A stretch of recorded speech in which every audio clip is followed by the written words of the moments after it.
Je vais développer avec vous quelques précieuses explications mentionnées dans les leçons essentielles transmises par les maîtres ascensionnés. Les images d'océan sont une analogie avec le corps émotionnel constitué par l'élément eau.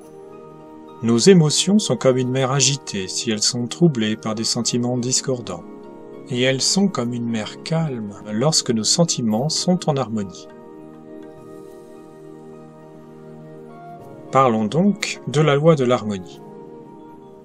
La loi de l'harmonie est une des lois fondamentales de la vie, sur laquelle reposent toutes les autres. La source du grand soleil central, dispensatrice de toute énergie de vie, est relayée par Hélios et Vesta, maîtres cosmiques de notre soleil. Cette source observe partout dans tous les univers que chaque électron de l'énergie prêtée à chaque être, quel qu'il soit, est qualifié de manière harmonieuse. Sur Terre, avant la nouvelle dispensation de 1934, année où fut dévoilée au monde la merveilleuse pratique de la flamme violette, l'individu était éligible à l'ascension uniquement si la totalité de l'énergie de vie était qualifiée harmonieusement, soit à 100%.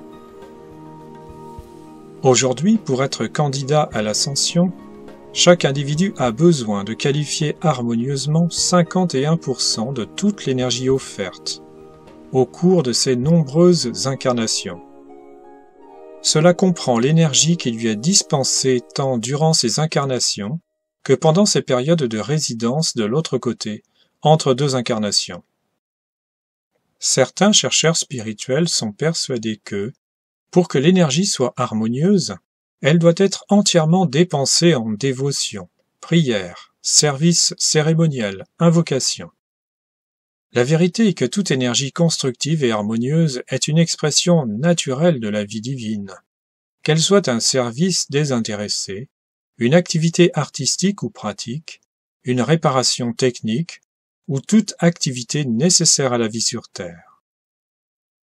Par exemple, un simple mécanicien au travail, ou une femme de ménage peuvent qualifier leurs énergies paisiblement, harmonieusement, joyeusement, et élever vers leur corps causal chaque électron libéré.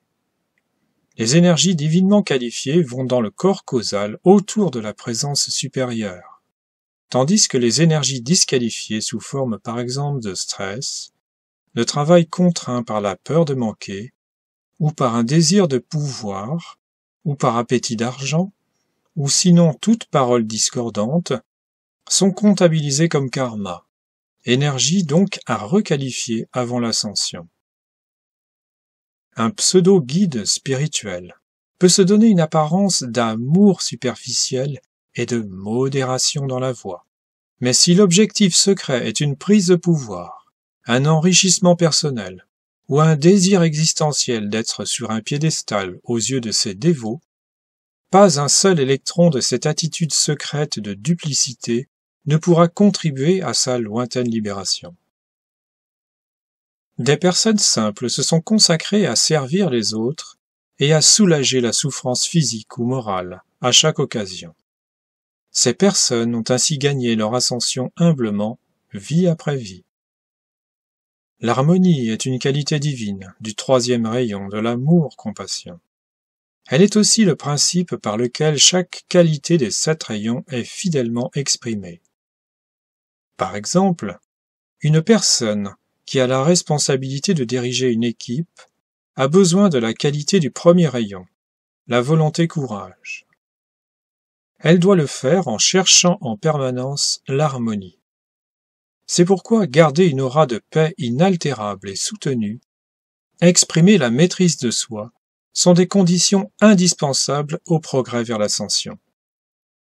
L'ascension ne s'accomplit pas instantanément, mais après de nombreuses vies avec des pensées, sentiments, mémoires, gestes, paroles prononcées dans un état consciemment maintenu jour après jour d'harmonie. Bien sûr, pas une personne ne peut prétendre à notre époque pouvoir rester parfaitement en totale harmonie sur une très longue période. C'est pourquoi la pratique journalière de la flamme violette efface au fur et à mesure toute énergie et mémoire disqualifiée, à partir du moment où ces énergies ne sont plus intentionnelles. La logique, qui voudrait que l'on puisse continuer d'un côté à créer de la discorde pour maintenir un privilège, une mauvaise habitude, tout en pratiquant la flamme violette d'un autre côté pour effacer l'ardoise, est une illusion de l'ego. Les maîtres ascensionnés nous observent tous, à la recherche de candidats pour certaines de leurs futures activités de service. Et si une personne possède des impuretés dans son corps émotionnel ou dans son corps mental, ces énergies disqualifiées provoqueront une résistance au passage de la lumière plus intense du maître. Le candidat idéal dégage une harmonie qui peut se mesurer comme un accord musical. Toute dissonance nécessite un réaccordage, qui ne peut se résoudre que dans une nouvelle réincorporation sur Terre. La grande fraternité des maîtres ascensionnés a un grand besoin d'élèves accordés et alignés. Il y a tant de choses à faire. Le jour où la purification complète est finalement réalisée, et quand l'harmonie est devenue durablement une manière naturelle de vivre, alors les merveilleuses qualités conservées dans le corps causal affluent librement par la corde d'argent, et ainsi dans la conscience extérieure. Alors la flamme triple et immortelle du cœur s'amplifie et remplit l'aura de parfums de rayonnement. L'amour, la lumière, la prospérité, la guérison, la paix, le réconfort, la vérité, et toute vertu divine sortiront de l'étudiant éveillé, pour s'épandre sans effort dans un monde qui en a grand besoin. Je vous cite ici un extrait de la leçon 4, des leçons essentielles. Le royaume des cieux dont parle Jésus quand il a dit qu'il se trouvait en vous, pourrait tout aussi bien s'appeler le royaume de l'harmonie, car il exprime la qualité divine de paix inaltérable et soutenue. Celle-ci permet à la flamme triple et immortelle d'amour, de sagesse et de pouvoir, d'être l'autorité divine agissant pour vous et à travers vous. C'est exactement de cette manière que le bien-aimé Jésus a pu calmer les eaux du lac instantanément.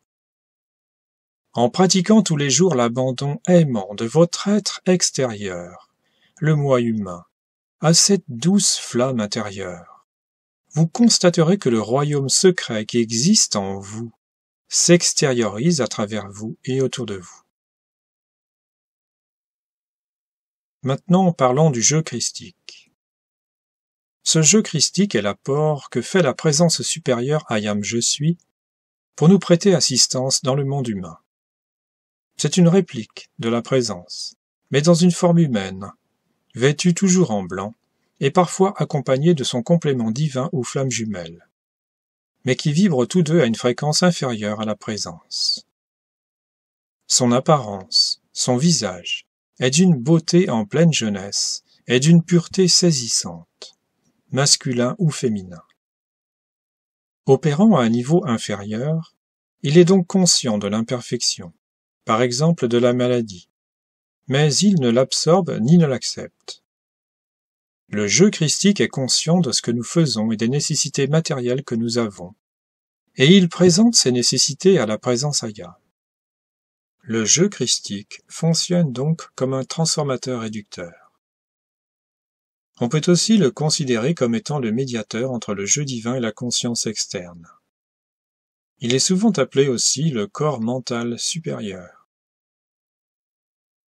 Le jeu christique est l'intelligence dirigeante, discernante, à travers laquelle œuvre la présence. Il guide la personnalité, la conscience externe.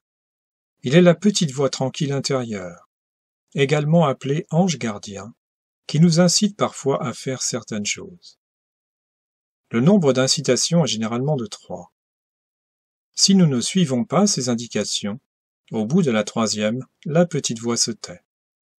Nous pouvons aussi lui demander par exemple d'assister un proche en difficulté, ou bien de se tenir au-dessus d'un bâtiment officiel, ou encore de traiter un problème quelconque sans que nous ayons à agir directement. Il suffit pour cela de faire une demande à voix haute et de le visualiser dans la situation après les appels de flamme violette. Le jeu christique se trouve donc entre la présence supérieure et le corps physique. La sainte flamme christique est ancrée dans le cœur de chaque être humain et est focalisée dans la flamme triple. Elle règle les quantités d'énergie affluant par la corde d'argent.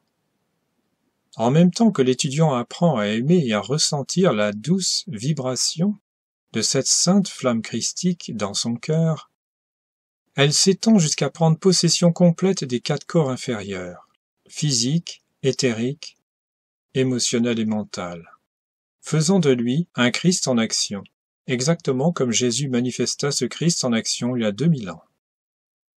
En comparaison, la présence supérieure, I am, je suis, a un corps de feu blanc, étincelant, d'une taille de 2,50 m, que nul œil humain pourrait contempler plus de quelques fractions de seconde, comme le soleil physique.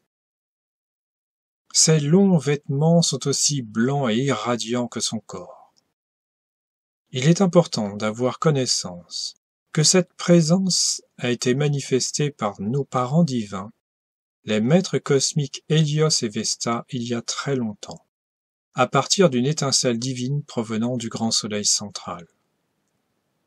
Le moi humain, quant à lui, est aidé dans son chemin par un ange de bonté, qui peut porter assistance dans les moments de crise, et aussi par un être élémental corporel, dont la mission est la santé et la guérison rapide et le bon fonctionnement des organes physiques. Finalement, le moi humain, dans son ignorance, croit pouvoir diriger sa vie et s'occuper de son corps, et pour une majorité, préfère rester dans l'ignorance et les limitations plutôt que d'accepter la vérité. Il y a aussi le fait que beaucoup de personnes ont un karma important, avec des centaines de vies sur Terre, et qu'il vaut mieux qu'elles restent encore en sommeil à l'époque actuelle. Cependant, elles reçoivent une protection en attendant ce jour. Les conditions actuelles de la vie sur Terre peuvent être dépassées uniquement par des candidats ayant une bonne dose de courage pour faire face aux faiblesses, et pas trop de karma, de façon à achever la purification en une seule vie. Ainsi, chacun sait intérieurement si la pratique de la flamme violette est à saisir comme opportunité ou à laisser pour le moment.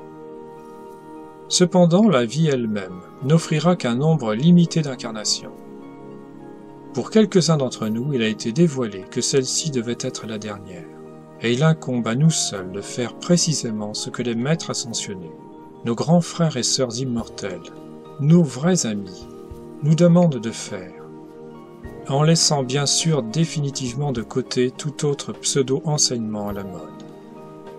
Je vous invite maintenant à lire ou relire ces précieuses instructions, en particulier le premier livre des 9 premières leçons essentielles. Le lien est sous cette vidéo. Je vous remercie. André Riviera pour contemplativeart.com